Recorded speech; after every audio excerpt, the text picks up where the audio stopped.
बिस्मिल्लाहिर्रहमानिर्रहीम। अस्सलामुअलैकुम। मैं हूं फ़हीम अख्तर और आप मुझे यूट्यूब पे देख रहे हैं। नाज़रीन, इलेक्शन कमीशन ऑफ पाकिस्तान ने एक चाल चली और हुकूमत को फंसाने की कोशिश की, लेकिन क्या कहते हैं कि जिसके लिए आप गड्ढा खोदते हैं गिरते भी आप उसी में हैं। इलेक्शन कमीशन ऑफ पाकिस्तान की चाल को हुकूमत ने ना सिर्फ पकड़ा बल्कि अब हुकूमत ने इलेक्शन कमीशन ऑफ पाकिस्तान को फंसा दिया है। मामला क्या है, इसके ऊपर बात करेंगे आज आप बात करेंगे इस सारे मामले के ऊपर। इलेक्ट्रॉनिक वोटिंग मशीन के मामले के ऊपर इलेक्शन कमीशन और हुकूमत के दरमियान एक ना ख़त्म होने वाली जंग है वो जारी है। हुकूमत ने, या फिर यूँ करें हुक्मरान जमात ने पार्लियामान के ज़रिए इलेक्शंस एक्ट मंजूर किया और उस एक्ट के तहत इलेक्शन कमीशन ऑफ पाकिस्तान के ऊपर ये लाजिम करार दे दिया कि वो इलेक्ट्रॉनिक वोटिंग मशीन और ओवरसीज़ जो वोटर्स हैं पाकिस्तान के, वो बाहर हैं, उनको वोटिंग की सहूलत फराहम की जाए, तरीक़ाकार वज़ा किया जाए।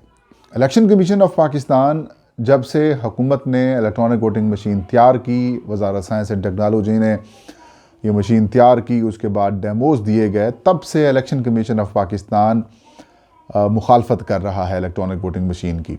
इलेक्शन कमीशन ऑफ पाकिस्तान की तरफ से एक कमेटी भी बनाई गई है, लेकिन कमेटी अभी तक इतनी ज़्यादा एक्टिवली काम नहीं कर रही जिस तरीके से हम बात करें कि वाकई उसमें काम किया जा रहा है। अपोजिशन जमातों को कुशन मिला, बिलखसूस मुस्लिम लीग नून, पाकिस्तान पीपल्स पार्टी को बड़ा कुशन मिला कि इलेक्शन कमीशन अगर इसकी मुखालफत कर रहा है तो क्यों हम इसकी हिमायत करें। इलेक्शन कमीशन ऑफ पाकिस्तान ने जिन जिन खदशात तहफ़्फ़ुज़ात का इजहार किया, अपोजिशन की जमातों ने उसे अपना मौक़िफ़ बना लिया। इलेक्ट्रॉनिक वोटिंग मशीन से मुतालिक जो बिल था वो पार्लियामेंट के मुश्तरका इजलास में जब पेश हुआ तो अपोजिशन ने उसकी मुखालफत की। वोटिंग हुई और वोटिंग में हुकूमती अराकीन ज़्यादा थे, गो के हुकूमत के जो इत्तेहादी जमातों के अराकीन हैं उनके कुछ तहफ़्फ़ुज़ात और ख़दशात थे, लेकिन हुकूमत ने उन ख़दशात और तहफ़्फ़ुज़ात को दूर किया। इंडिया में कई सालों से इलेक्ट्रॉनिक वोटिंग मशीन इस्तेमाल की जा रही है। उनके इलेक्शंस के ऊपर कुछ तहफ़्फ़ुज़ात भी सामने आते हैं, लेकिन इलेक्ट्रॉनिक वोटिंग मशीन इस्तेमाल होती है और हो रही है और होती रहेगी। दुनिया के कई ऐसे ममालिक हैं जो इंतखाबात में टेक्नोलॉजी का इस्तेमाल कर रहे हैं और बड़ी कामयाबी से उस टेक्नोलॉजी का इस्तेमाल किया जा रहा है, लेकिन इलेक्शन कमीशन ऑफ पाकिस्तान ये शायद वाहिद कमीशन है जो यूँ कहें कि पायलट्स प्रोजेक्ट्स की बजाय, टेस्टिंग की बजाय, उसको ओन करने की बजाय इलेक्शन कमीशन ऑफ पाकिस्तान ने शायद गूगल से कुछ रिसर्च किया या सर्च किया, उठा के उसकी मुखालफतें शुरू कर दी। 35 के करीब अपने तहफ़्फ़ुज़ात पार्लिमानी कमेटी के सामने इलेक्शन कमीशन ने रखे और उसी को बेस बनाकर उन्होंने इलेक्ट्रॉनिक वोटिंग मशीन को मुस्तरद किया। हुकूमत की तरफ से तनकीद की गई। आज़म खान सवाती, फवाद हुसैन चौधरी, डॉक्टर बाबर रमान, शिबली फराज और हुकूमत की जो दीगर टीम के मेंबरान हैं, उन्होंने इलेक्शन कमीशन ऑफ पाकिस्तान पर ताबड़तोड़ हमले किए। मामलात यहाँ तक पहुँचे कि इलेक्शन कमीशन ऑफ पाकिस्तान को आज़म खान सवाती और फवाद हुसैन चौधरी के ख़िलाफ़ तौहीन अदालत की कार्रवाई शुरू करना पड़ी। आज़म खान सवाती और फवाद हुसैन चौधरी ने बाद में जब उनको तलब किया गया तो उन्होंने माफ़ी मांग ली। अब इसके ऊपर इलेक्शन कमीशन जल्द या बदेर फैसला करेगा कि उनकी माफ़ियों को कबूल करता है या कबूल नहीं करता, लेकिन कंट्रोवर्सी पैदा हो गई। फिर जैसे ही हुकूमत की जानिब से इलेक्ट्रॉनिक वोटिंग मशीन का बिल मंजूर कर लिया गया, उसके बाद इलेक्शन कमीशन ऑफ पाकिस्तान ने फिर भी अपनी लेम एक्सक्यूजेस या फिर डिलेइंग टैक्टिक्स जो हैं उनको ना छोड़ा। मैं मुसलसल इस सारे मामले को कवर कर रहा हूँ। इलेक्शन कमीशन ऑफ पाकिस्तान की जानिब से पहले ये माइंड बनाया गया कि कहीं ऐसे अपोजिशन ने जो ऐलान किया था कि वो इलेक्ट्रॉनिक वोटिंग मशीन के ख़िलाफ़ सुप्रीम कोर्ट ऑफ पाकिस्तान से रजू करेंगे इस कानून साजी के ख़िलाफ़, लेकिन इस कानून साजी को भी आलमोस्ट महीना होने वाला है। अपोजिशन की जानिब से ऐलान के बावजूद सुप्रीम कोर्ट से रजू नहीं किया गया। तो एक तो इलेक्शन कमीशन को ये भी मायूसी हुई है कुछ कॉर्नर्स में कि यार अपोजिशन ने ये बात की थी, अब नहीं जा रहे, क्योंकि उन्होंने माइंड बनाया हुआ था कि उन्होंने अगर सुप्रीम कोर्ट ऑफ पाकिस्तान ने उनसे कुछ कमेंट्स मांगे या उनको नोटिस जारी किए तो अपने जवाब में इन्होंने इलेक्ट्रॉनिक वोटिंग मशीन की मुखालफत करनी है। एक तो वो मामला कि अपोजिशन जब जाएगी तो या फिर कोई जाएगा, कोई फरीक जाएगा इलेक्ट्रॉनिक वोटिंग मशीन से मुतालिक जो कानून साजी है उसको चैलेंज करेगा तो हम उसकी मुखालफत करेंगे, एक माइंड। दूसरा, उन्होंने कहा डिले किया जाए, लेटरबाजी खेली जाए, मामलात किए जाएँ ताकि कल कलां को अगर कोर्ट में या फिर कहीं और अगर बात होती है तो ये कहने के काबिल अगर हम हों कि देखिए हमने अपना काम किया था।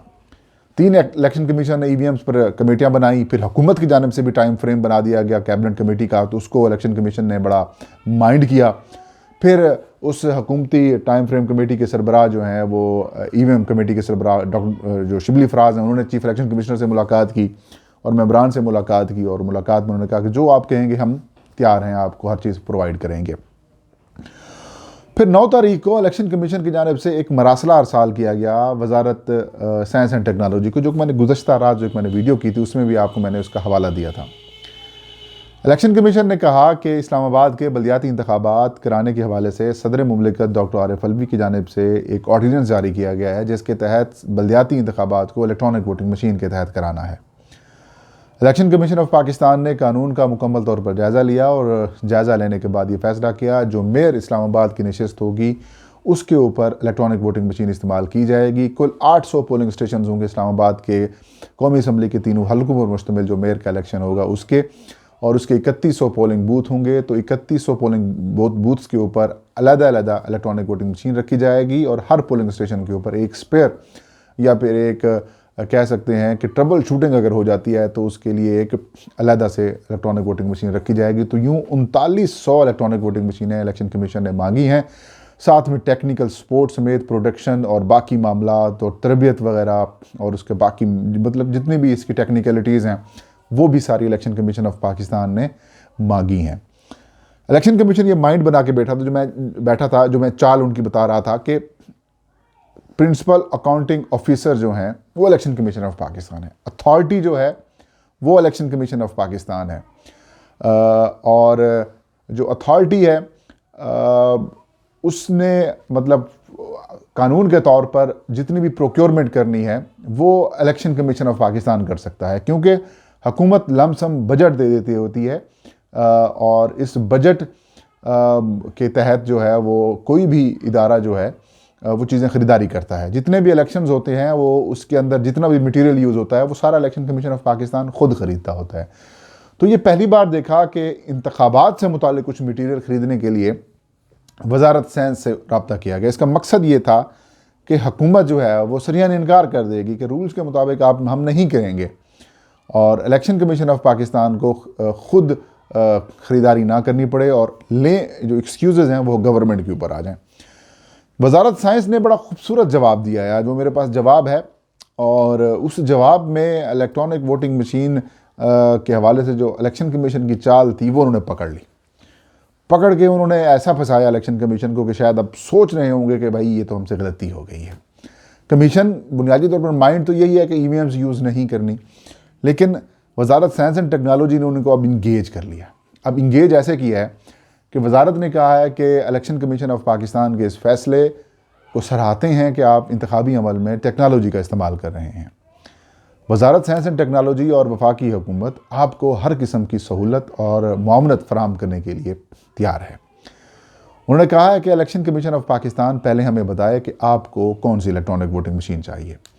इलेक्शन कमीशन ऑफ पाकिस्तान बताए कि क्या वजारत साइंस की जानिब से जो 2 इलेक्ट्रॉनिक वोटिंग मशीन्स के ऊपर आपको डेमो दिया गया था या डेमोस्ट्रेशन दिया गया था, क्या उनमें से कौन सी मशीन आपको चाहिए वो हमें बताएं। दूसरा, बल्दियाती इंतखाबात कब होंगे, कितना टाइम हमारे पास होगा, वो टाइम फ्रेम भी हमें फराहम करें ताकि उनकी प्रोडक्शन के हवाले से काम किया जा सके। सबसे अहम मामला ये था कि इलेक्शन कमीशन ऑफ पाकिस्तान उन इलेक्ट्रॉनिक वोटिंग मशीन्स की प्रोडक्शन, उनकी ख़रीदारी, उनकी प्रोक्योरमेंट और उनकी स्टोरेज और उनकी बाकी जो मामलात के लिए एक अपना ऑफिसर जो है उनको फोकल पर्सन के तौर पर नोटिफाई करें, ताकि जितने भी बाकी मामलात हैं वो उनके साथ किए जा सकें। ख़रीदारी करनी है तो फंड्स फराहम करेंगे, वो स्टोरेज रखनी है तो उसके लिए कैपेसिटी, बाकी मामलात करेंगे, ट्रेनिंग होगी तो उनके लिए फ़ंड्स, उनके बाकी मामलात, तो वो सारे एक्सपेंडिचर्स को इलेक्शन कमीशन ऑफ पाकिस्तान का अपना ऑफिसर देखे। वजारत साइंस एंड टेक्नोलॉजी ने कहा है कि हम आपको हर किस्म की मामलत देंगे, अगर आपको हमारे वाली इलेक्ट्रॉनिक वोटिंग मशीन पसंद आई है तो उसके स्पेसिफिकेशंस बता दें ताकि फिर हम उनके लिए आपको फराहमी के लिए, प्रोडक्शन के लिए गो थ्रू करा दें ताकि फिर आप उनसे ख़रीद लें।